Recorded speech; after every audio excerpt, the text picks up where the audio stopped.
শতবার কৃষ্ণ নাম নিলে হয় যে ফল, একবার রাধা নাম নিলে হয়ে যায় সেই ফল। তাই এবার গৌর হরি রাধারানীর মহিমার গুণগান কীর্তন করে বৃন্দাবনের দিকে যাত্রা হলেন। অজয় রাধে রাধে জয় রাধে রাধে, অজয় রাধে রাধে জয় রাধে রাধে, রাধে রাধে রাধে জয় রাধে রাধে, রাধে রাধে জয় রাধে রাধে, রাধে রাধে রাধে জয় রাধে রাধে, ভব রাধে রাধে জয় রাধে রাধে, অজয় রাধে রাধে রাধে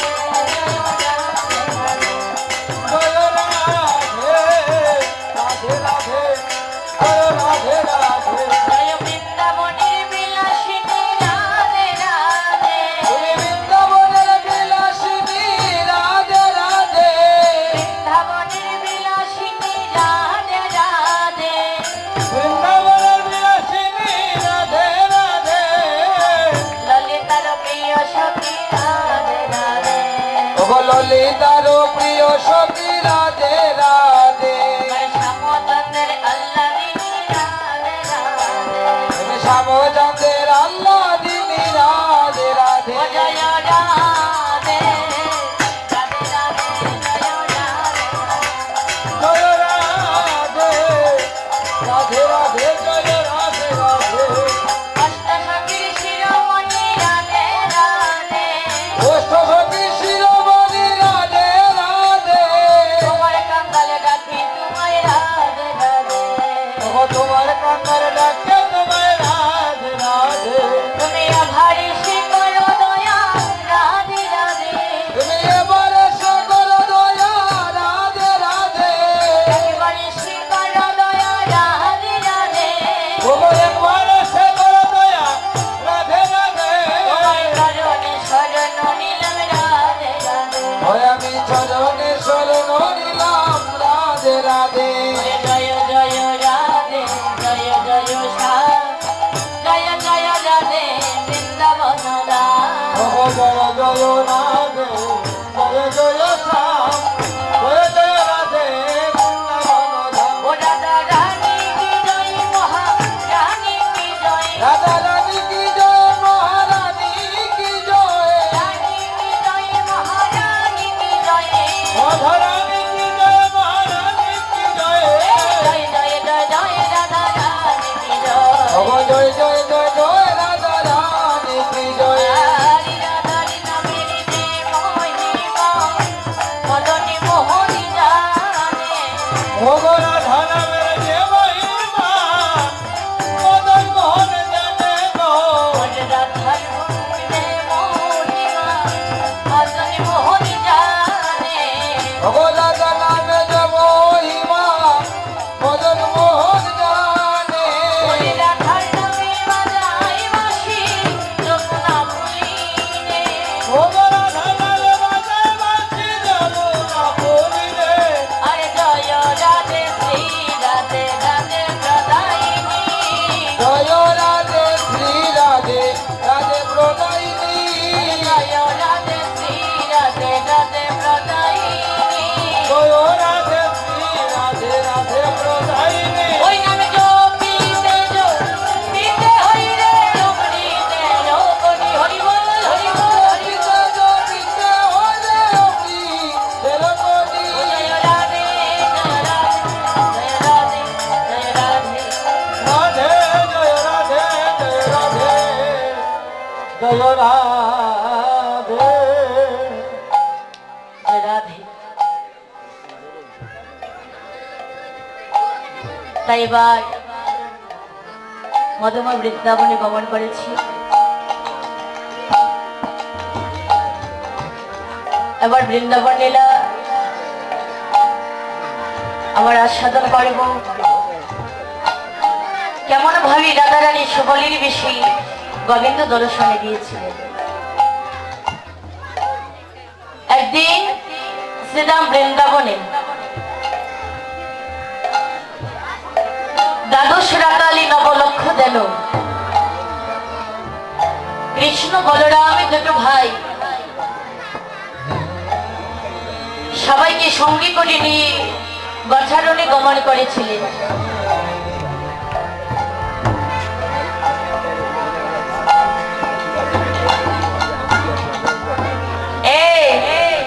কথা বলছো কেন?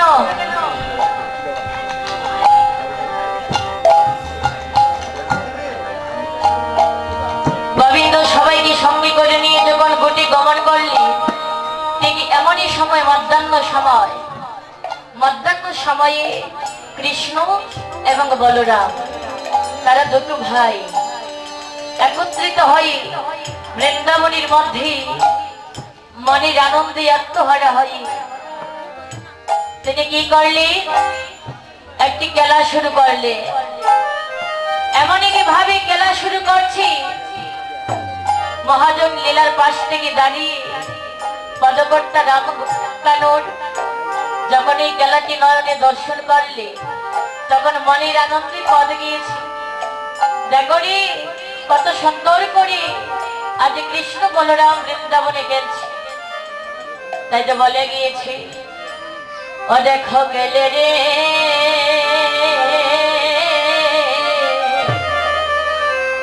রামে রাম রাম কানা। ও দেখো খেলে রে রাম রাম রাম কানায়। ওরে শীতল তো রোয়াটায় গেলে দুটি ভাই। শীতল তলোয়ার গলায় গেলে দুটি ভাই। ওরে শীতল তো রোয়াটায় গেলে দুটি ভাই। ওরে শীতল তো রুয়া ছায়ায় গেলে দুটি ভাই। ওরে রাম রাম রাম কানায়। ও গেলে রাম রাম রাম কানায়। ও দেখো গেলে রে রাম রাম রাম কানায়। ও দেখো গেলে রে রাম রাম রাম কানায়। কৃষ্ণ বলরাম তারা দু ভাই সমবেত হয়ে যখন বৃন্দাবনে খেলা করছি, তখন দুটো ভাই খেলা করতে করতে গোবিন্দ মনে মনে ভাবলি, আজ দুটো ভাই মিলিত হয়ে খেলা করছি, তবে না, আজ আমরা যেভাবে খেলাটা করছি বৃন্দাবনের যত রাখাল আছে সবাইকে সঙ্গে করে নিয়ে খেলা করব। এরই মধ্যে কি হলো?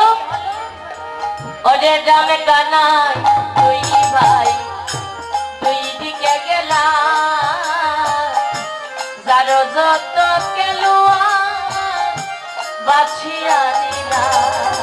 ওরে রাম কানাই দুই ভাই দুই দিকে গেলা,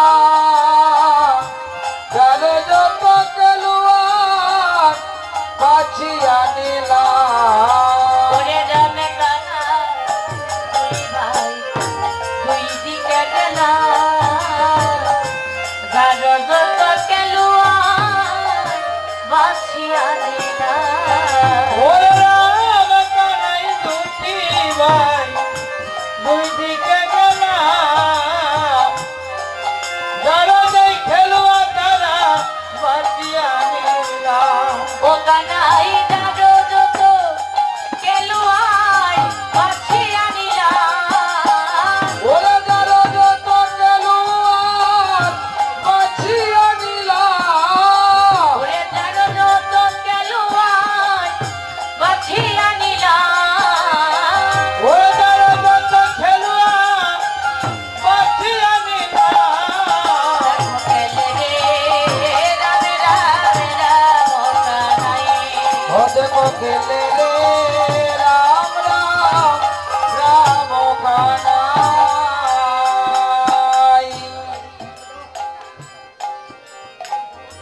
কৃষ্ণ বলরাম যখন বৃন্দাবনে খেলা করছি, তখন খেলা করতে করতে তারা দুটো ভাইয়ের মধ্যে দুটো পক্ষ হয়ে গিয়েছে। এক দলের প্রধান হলো কৃষ্ণ, আরেকটা দলের প্রধান হলো দাদা বলরাম।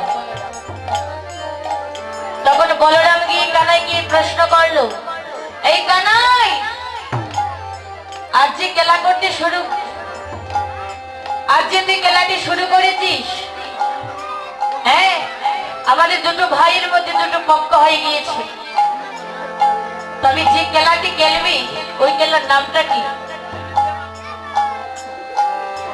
গোবিন্দ বলল, দাদা, আজ যে খেলাটি খেলবো খেলার নাম হলো হাতি ঘোড়ার খেলা। অনেক অনেক বাল্যকালে আমরা সেই খেলাটি করেছিলাম। একজনের কাঁধে আমরা আরেকজন চড়বো। বলরাম বলছে, বেশ সুন্দর একটা খেলার নাম বলছি, তবে বিলম্ব না করে খেলাটা শুরু কর। বলছে, না দাদা, খেলা তো করবো সত্য, তবে দুটো ভাইয়ের মধ্যে কিন্তু পক্ষ বেরিয়েছে, একদল জয়ী হবে, আরেকটি দল কিন্তু হেরে যাবে। তাছাড়া জানো, ওই জয়ী দলের জন্য আমি ছোট্ট একটা বনে রেখেছি, যদি তুমি আমাকে অনুমতি দাও তাহলে বলবো। বলরাম বলল, কানাই বল, তুই কেমন বনে রেখেছিস? তখন গোবিন্দ বলল, अरे आज कर के लाते रे भाई ये दोनों हारी में, आज कर के लाते रे भाई ये दोनों हारी में। अरे आज कर के लाते रे भाई ये दोनों हारी में, ओरे आज कर के लाते रे भाई ये दोनों हारी में। बंशी बटे गले लइया डाकिया आसीबे, अरे बंशी बटे गले लइया डाकिया आसीबे, तारे बंशी बटे रे तले दिया डाकिया आसीबे, ओरे बंशी बटे गले लइया डाकिया आसीबे। গোবিন্দ বলল, দাদা, আজ খেলার মধ্যে এই পণটি রাখবো, যে দল হেরে যাবে জয়ী দলকে কাঁধে করে নিয়ে বংশীবটির তলে যেতে হবে। বলরাম বলল, বেশ সুন্দর একটা পণে রেখেছিস, তবে হ্যাঁ, তুই তো বলেছিলি বৃন্দাবনের যত রাখাল আছে সবাইকে সঙ্গী করে নিয়ে খেলবে, তবে দেখা নাই সবই রাখালগণকে তুমি ডেকে আনো, কে কার পক্ষে যাবে, দুটো দল বেঁধে বিলম্ব না করে খেলাটা শুরু করবো। কাটাই গিয়ে যখন সখাগণকে ডাকতে শুরু করলো, সখাগণের মধ্যে দুজনে সখা, যার নাম হলো শ্রীরাম আর সুদা। এই শ্রীরাম আর সুদা যখন খেলা করার জন্য আসলো, তখন ওরা শুনতে পেয়েছে যে গোবিন্দ বলে রেখেছে যে দল হেরে যাবে জয়ী দলকে কাঁধে করে নিয়ে বংশীবটের তলে যেতে হবে। শ্রীরাম আর সুদা মনে মনে ভাবছে, না, আজ আমাদেরকে এমন একটা পক্ষে যেতে হবে যে পক্ষে গেলে জয়ী হওয়া যায়, কারণ অন্তর্যামী কৃষ্ণ সে কখনো হারবে না। আর দাদা বলরাম যতবারই গোবিন্দের সঙ্গে খেলা করেছি একদিনও কিন্তু জয়ী হতে পারে না। গোবিন্দ জয়ী হয়েছি, তবে আজ এমন একটা পক্ষে যেতে হবে যে পক্ষে গেলে জয়ী হওয়া যায়। শ্রীরাম আর সুদা এই দুজন সখা গিয়েছি কৃষ্ণ পক্ষে, এদিকে সুবল করেছে কি আড়াল থেকে যখন শুনতে পায় যে গোবিন্দ বনে রেখেছে যে দল হেরে যাবে জয়ী দলকে কাঁধে করে নিয়ে যেতে হবে, এই যে সুবল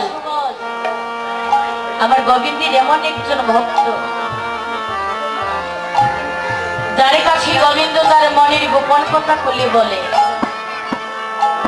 কারণ মরমে যদি কোনো ভক্ত না হয়, কখনো ভগবান তার মরম গোপন কথা খুলে বলে না।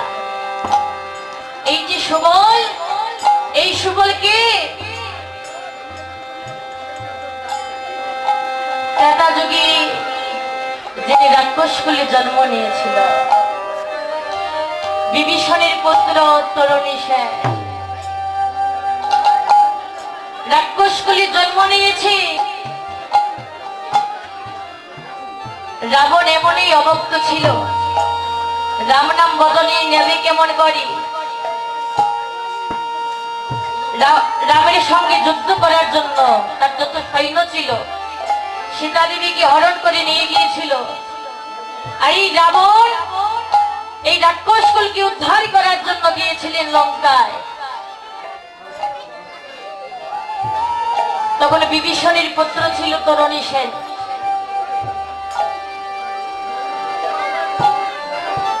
যখন যুদ্ধ শুরু হলো রাম রাবণের, প্রত্যেকটা যুদ্ধ যায় কিন্তু কেহ জয়ী হতে পারে না। যেই যায় রামের সঙ্গে যুদ্ধ করতে সেই পরাস্ত হয়ে যায়। একদিন সেই বিভীষণের পুত্র তরুণী সেন ছোট্ট এক বালক রাবণের কাছে গিয়েছে, গিয়ে বলছে, জেঠুমশাই শুনেছি রাম নামে ভগবান নাকি বনের মধ্যে এসেছে, আমাদের যত যোদ্ধা যায় সবাইকে পরাস্ত করে দেয়। তবে অবু আমি বলছি আমি যাবো আজ সেই রামের সঙ্গে যুদ্ধ করতে। রাবণ বলছি, বাবা এতটুকু ছেলে তুই কেমন করে যুদ্ধ করবি? বলছে, না জেঠুমশাই আমি গিয়ে দেখবো সে কেমন ভগবান হয়েছে। বলে দিল, বাবারে ওই যুদ্ধে যদি যেতে হয় আগে মায়ের আশীর্বাদ নিতে হয়। মা যদি বিদায় দেয় তাহলে যা বাবা তুই যুদ্ধে যা। তখন রাবণের আদেশ পেয়ে ওই বিভীষণের পুত্র তরুণী সেন মায়ের কাছে গিয়েছি, গিয়ে বলছি, মা আমি আর যুদ্ধে যাব। যুদ্ধে যাবার জন্য তুমি আমাকে সুন্দর করে সাজিয়ে দাও। বিভীষণের স্ত্রী এমনই কি রমণী, এমনই কি গোবিন্দ ভক্ত, তিনি মনে মনে ভাবছে, হে দয়াময় আমি জানি আমার সন্তান যদি যুদ্ধে যায় সে আর কখনো বাড়ি ফিরে আসবে না।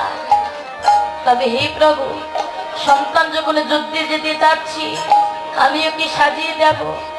প্রভু গো যদি তার দেহটা থেকে প্রাণ চলে যায় তুমি সারাটা জন্মের জন্য তোমার চরণে ওকে স্থান দিয়ে দিও। কারণ আমরা যে রাক্ষসকুলে জন্ম নিয়েছি আমাদের তো উদ্ধার হতে হবে। কি বলছি, মা আমাকে সাজিয়ে দাও। তখন মা এমন কিভাবে সাজিয়ে দিয়েছে বাবা, ওই ছোট্ট সন্তানের সর্ব অঙ্গে, ছোট্ট সন্তানের সর্ব অঙ্গে রামে নামে লিখে মা সাজিয়ে দিয়েছি বৈষ্ণব বেশে ধারণ করি। ওই সন্তানটা যখন যুদ্ধে গিয়েছে বনে, সেখানে গিয়ে বলছি, কোথায় রাম? আরে এই রাম আসো তোমার সঙ্গে যুদ্ধ করব। অন্তর্যামী ভগবান বাবা সব ভক্তির অন্তরের কথা জানে। যখন ওই দেখলো যে বিভীষণের পুত্র এসেছে তখন বিভীষণকে পরীক্ষা করার জন্য বলছে, বিভীষণ এই ছোট্ট বালকটাকে এত বড় সাহস তার আমার সঙ্গে যুদ্ধ করতে এসেছে। বিভীষণে মনে মনে ভাবছি, প্রভু এই সন্তানটা যে আমার আমি তোমাকে বলবো না, কারণ এই সন্তানটা জন্ম নিয়েছি তোমার চরণে আমরা পুষ্পাঞ্জলি দেবার জন্য। তখন বলছি বিভীষণ এই পুত্র কার? বিভীষণে বলছি প্রভু এই যুদ্ধ করতে অনেকেই যুদ্ধ করতে আসে, এই যুদ্ধটা কি আমি জানি না, তবে যুদ্ধ করতে যখন এসেছি তুমি তার সঙ্গে যুদ্ধ করো।